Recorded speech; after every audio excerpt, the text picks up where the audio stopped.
في سنة 1938 في ولاية ميزوري في أمريكا حصل حادث غريب اسمه هجوم الطيور. فجأة آلاف الطيور بدأت تهجم على المدينة من غير أي سبب واضح، بتخبط في الشبابيك، بتكسرها، وبتعمل فوضى كبيرة.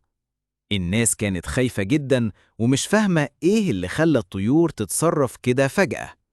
العلماء قالوا ممكن يكون السبب تسمم أو تغيرات في الجو أو حتى تلوث في المياه، بس الحقيقة لحد دلوقتي هجوم الطيور لسه لغز ومحدش فهمه لسه.